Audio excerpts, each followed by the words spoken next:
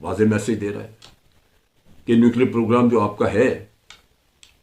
وہ اگر ہم چھوڑیں تو کاسا بھر جائے گا، اس میں پیسے آ جائیں گے، ہم بھیک مانگ رہے ہیں۔ پھر ایک جگہ پہ تو ایک تقریر میں تو کہہ بھی دیا ہمارے پاس تو بھارت سے زیادہ نیوکلیر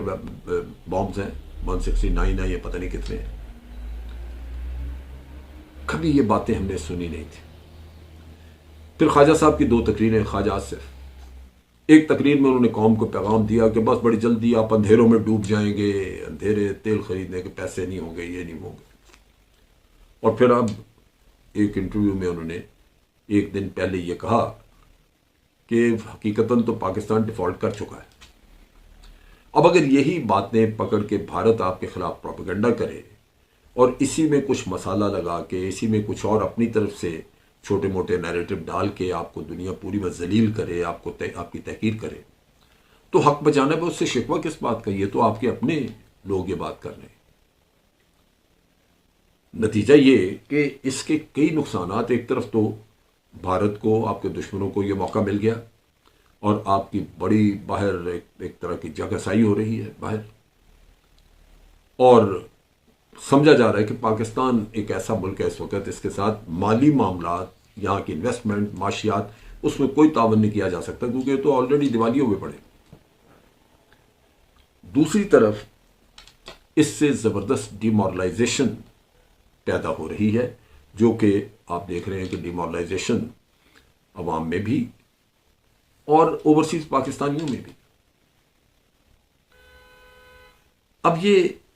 اگر اس کا تجزیہ ہم یوں کریں کہ شہباز شریف صاحب نے یہ سٹیٹمنٹ کیوں دی، خواجہ آصف صاحب نے اس طرح کے بیانات کیوں دیے، حکومت کے اور وزراء بھی کچھ نہ کچھ اس طرح کی باتیں کرتے رہتے ہیں، لیکن یہ تو بہت ہی اوپنلی یہ بات کر رہے ہیں، تو مجھے یوں سمجھ لگتی ہے کہ جیسے یہ قوم کو ذہنی طور پہ تیار کر رہے ہیں کہ ہم دیوالیہ ہو چکے، اب ہماری سروائیول ممکن نہیں، اب ہمیں کچھ نہ کچھ کرنا ہوگا، اور وزیر اعظم یہ انڈیکیشن دے رہے ہیں کہ کرنے کے لیے ہمارے پاس ایک ہاتھ میں نیوکلیر ویپنز ہیں، بامز ہیں، اور چونکہ ہمارے پاس بھارت سے بھی کہیں زیادہ ہے تو ان کو کم کیا جا سکتا ہے۔ کٹورے کا ذکر بھی انہوں نے، دوسری طرف کاسا انہوں نے ذکر کر دیا۔ اگر یہ مقصد ہے تو پھر تو یہ بڑا گھنونا ہے کہ ہمیں ذہنی طور پہ تیار کیا جا رہا ہے۔ میں ہمیشہ سے شک کرتا ہوں کہ امریکہ ہمارے نیوکلیر پروگرام سے ناراضی ہے، خوش نہیں ہے، اور اس کو تسلیم نہیں کرتا، کسی نہ کسی وقت پہ اس کو ختم کرنا چاہے گا۔ وہ اس لیے کہ پاکستان نے اور بھارت نے ایک ہی وقت میں 1998 میں نیوکلیر ایکسپلوژن کیے تھے، اور انہی دھماکوں کی بنیاد پہ امریکہ نے بھارت کو ایک نیوکلیر پاور تسلیم کر لیا اور ان سے ایک نیوکلیر تعاون کا ایگریمنٹ کر لیا، پھر کوشش کی کہ ان کو نیوکلیر سپلائر گروپ کی ممبرشپ بھی لے دی جائے، لیکن وہاں پہ ویور مل گیا، ویور لے دیا ان کو، ممبرشپ فی الحال چائنا کی مخالفت کی وجہ سے نہیں مل سکی۔ دوسری طرف پاکستان جس نے کہ بھارت کے نیوکلیر ایکسپلوژنز کی رسپانس میں ہی دھماکے کیے تھے، پاکستان کو وہ سٹیٹس نہیں دیا، نہ تو پاکستان کے ساتھ نیوکلیر تعاون کا کوئی معاہدہ کیا، نہ ہی پاکستان کو نیوکلیر سپلائر گروپ میں ممبرشپ دینے کے لیے کچھ کیا، بلکہ پاکستان کی کوششیں جو ممبرشپ کی ہیں وہ ان کی مخالفت کی، ان کو روکنے کی کوشش کی، جبکہ پاکستان کا جہاں تک تعلق ہے چائنا بھرپور سپورٹ کرتا ہے، اور بھی ملک باز کرتے ہیں، اور پاکستان کا ریکارڈ بھارت کی نسبت بہت بہتر ہے، لیکن یہ امریکن مخالفت وہاں بھی آپ کے سامنے کھڑی رہی۔ تو ان چیزوں کی وجہ سے امریکن جو ڈیزائنز ہیں، ان کی سوچ ہے، اس پہ شکوک و شبہات موجود ہے۔ اب آئیے، یہ جو گروسی صاحب کا وزٹ ہوا، یہ بڑی اطمینان کی بات ہے کہ جہاں پاکستان میں اور کئی مشکلات ہیں، ہمیں روزانہ کو کوئی اچھی خبر نہیں ملتی، مہنگائی کا روزانہ ایک بم پھوڑا جاتا ہے، پھر ہمیں روزانہ کی بنیاد پہ یہ سننے کو ملتا ہے کہ سیاسی میدان میں فلاں کو پکڑ لیا، یہ کر دیا، وہ ایک انتشار، ایک ایسی ڈپریشن ہے عوام کے اندر ان حالات کی وجہ سے جو آج ملک میں موجود ہیں۔ لیکن ان برے حالات میں بھی director general international atomic energy agency کا جو ڈائریکٹر جنرل گروسی، وہ کہہ کے گئے کہ پاکستان کا جو nuclear safety record, safety arrangements, یہ ورلڈ کلاس ہیں، امپیکیبل، یعنی بہترین۔ اور وہ یہ کیوں ہمیں ضرورت ہے اس بات کی، ہم کیوں وزٹ کرواتے ہیں؟ اب یہ اس میں ذہن میں رکھیے کہ وزٹ ہم نے خود کروایا، ہماری انویٹیشن پہ وہ آئے، اور ہم یہ چاہتے ہیں کہ یہ انویٹیشن وغیرہ پہ آئیں۔ کیوں؟ کہ یہ ہمارے سولین نیوکلیئر پروگرام سے تعلق ہے۔ ہمارا سول نیوکلیئر پروگرام جو ہے وہ مکمل طور پہ انٹرنیشنل اٹامک انرجی ایجنسی کے سیف گارڈز کے تحت ہے۔ وہ چاہیں تو وزٹ کر سکتے ہیں، وہ چاہیں تو اس کو دیکھ سکتے ہیں، لیکن جو ہمارا ملٹری پروگرام ہے وہ ان کے سیف گارڈ کے تحت نہیں ہے، نہ وہ اس کو وزٹ کر سکتے ہیں، نہ وہ دیکھ سکتے ہیں، اور نہ ہی ہم چاہیں گے کہ ان کے ساتھ اس کا کوئی تعلق واسطہ ہو۔ چنانچہ یہ وزٹ ہمیں پیسفل استعمال کے لیے چاہیے، جہاں ہم چاہتے ہیں کہ نیوکلیئر ٹیکنالوجی ہمارے ہاسپٹلز میں، ہمارے سروے وغیرہ کے جو انسٹرومنٹ ہیں ان کے ارینجمنٹ میں، یا for that matter power generation کے لیے ہمیں دنیا سے ہیلپ مل سکے۔ اور گروسی صاحب یہاں کہہ کے گئے ہیں کہ پاکستان کا دیکھا جائے تو پاکستان کے لیے بڑا اچھے مواقع ہیں کہ وہ اور نیوکلیئر پاور پلانٹ لگائے۔ وہ علیحدہ بات ہے کہ ہم فوری طور پہ ہمارے پاس پیسہ نہیں ہے اتنا کہ ہم نیوکلیئر پاور پلانٹ لگائیں، لیکن چائنا کے ساتھ ہماری یہ ارینجمنٹ رہا ہے کہ ہم قرض لے کے ان سے نیوکلیئر پاور پلانٹ لگاتے ہیں، اور یہیں سے جو بجلی بکتی ہے اس کی کمائی سے ہم ان کے قرضے بھی اتار لیتے ہیں۔ سو ایک دوست ملک ہے، مدد کرتا ہے، ہمیں اس سے مدد لینی چاہیے، لیکن یہ ذہن میں رکھا جائے کہ نیوکلیئر پاور پلانٹس جو ہیں وہ بڑی مفید چیز ہے اس لحاظ سے کہ بجلی سستی بنتی ہے، انیشل کاسٹ ہے، لیکن وہ ریکور ہو جاتی ہے اس لیے کہ بجلی بہت سستی بنتی ہے۔ اور دوسرا اس کا ایڈوانٹیج یہ ہے کہ پولیوشن نہیں، جو کہ آپ کے کوئلے کے پلانٹ سے اور ان ایسے فاسل فیول جس میں آپ استعمال کرتے ہیں اس سے جو تباہی مچتی ہے وہ اس طرح کا ماحولیات کے لیے کوئی خطرہ نہیں ہوتا۔ سو اس لحاظ سے یہ دورہ اہم تھا، اور میں سمجھتا ہوں کہ انٹرنیشنلی جہاں بھی ہم پیسفل پرپزز کے لیے نیوکلیئر ٹیکنالوجی لینا چاہیں گے، ڈیل کریں گے، وہاں ہمیں انٹرنیشنل اٹامک انرجی ایجنسی کی سپورٹ حاصل ہوگی اس دورے کے نتیجے میں۔ جہاں تک تعلق ہے ہمارے وزراء کا اور عوام کا، جو بیانات اور جو کچھ کہا گیا وہ انتہائی امیچور، انتہائی ناقص اور بالکل غیر معتاد قسم کی گفتگو جو قطعاً نہیں ہونی چاہیے۔ خدا تعالیٰ ان حکمرانوں کو ہدایت دے۔ انہوں نے اپنے پچھلے 10 مہینوں میں